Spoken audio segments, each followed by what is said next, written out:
a letter to God. The house, the only one in the entire valley, sat on the crest of a low hill. From this height one could see the river and the field of ripe corn dotted with the flowers that always promised a good harvest. The only thing the earth needed was a downpour or at least a shower. Throughout the morning Lencho, who knew his fields intimately, had done nothing else but see the sky towards the northeast. "Now we're really going to get some water, woman." The woman who was preparing supper replied, "Yes, God willing." The older boys were working in the field, while the smaller ones were playing near the house until the woman called to them all, "Come for dinner." It was during the meal that, just as with a satisfied expression he regarded the field of ripe corn with its flowers, draped in a curtain of rain.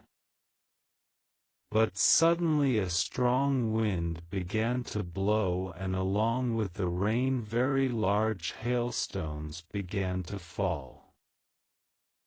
These truly did resemble new silver coins.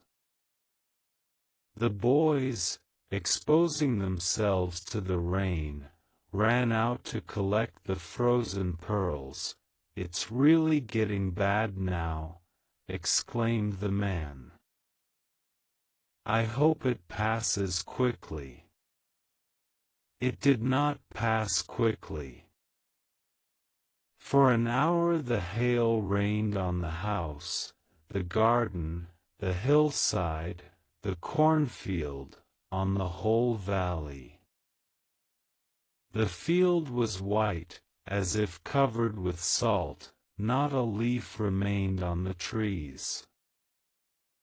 The corn was totally destroyed. The flowers were gone from the plants. Lencho's soul was filled with sadness. When the storm had passed, he stood in the middle of the field and said to his sons, "A plague of locusts would have left more than this. The hail has left nothing. This year we will have no corn." That night was a sorrowful one. All our work, for nothing. There's no one who can help us. We'll all go hungry this year. Part 2. But in the hearts of all who lived in that solitary house in the middle of the valley, there was a single hope: help from God. Don't be so upset, even though this seems like a total loss. Remember, no one dies of hunger. That's what they say, no one dies of hunger. All through the night, Lencho thought only Ophi's one hope. The help of God, whose eyes, as he had been instructed, see everything, even what is deep in one's conscience. Lencho was an ox of a man, working like an animal in the fields, but still he knew how to write. The following Sunday, at daybreak, he began to write a letter which he himself would carry to town and place in the mail. It was nothing less than a letter to God. "God," he wrote, "if you don't help me, my family and I will go hungry this year. I need 100 pesos in order to sow my field again and to live until the crop comes, because the hailstorm." He wrote to God on the envelope, put the letter inside and, still troubled, went to town. At the post office, he placed a stamp on the letter and dropped it into the mailbox. One of the employees, who was a postman and also helped at the post office, went to his boss laughing heartily and showed him the letter to God. Never in his career as a postman had he known that address.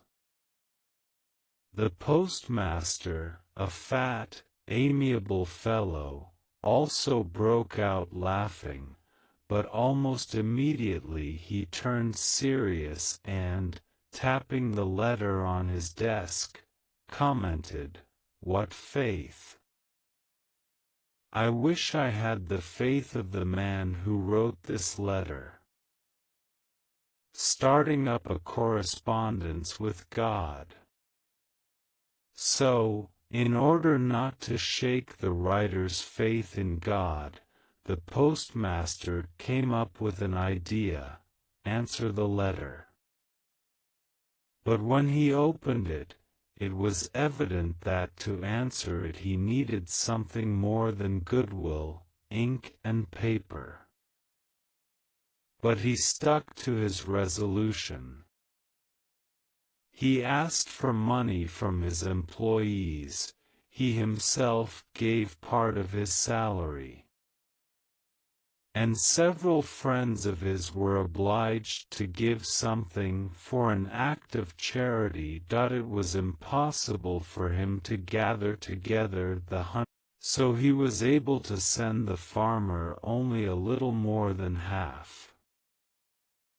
He put the money in an envelope addressed to Lencho and with it a letter containing only a single word as a signature: God. Immediately, Lencho went up to the window to ask for paper and ink. On the public writing table, he started to write, with much wrinkling of his brow, caused by the effort he had to make to express his ideas. When he finished, he went to the window to buy a stamp which he licked and then affixed to the envelope with a blow of his fist.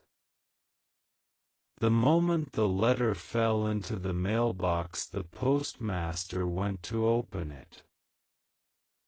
It said, "God, of the money that I asked for, only 70 pesos reached me.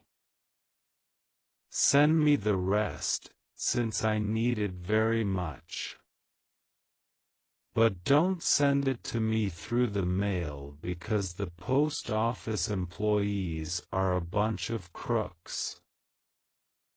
Lencho.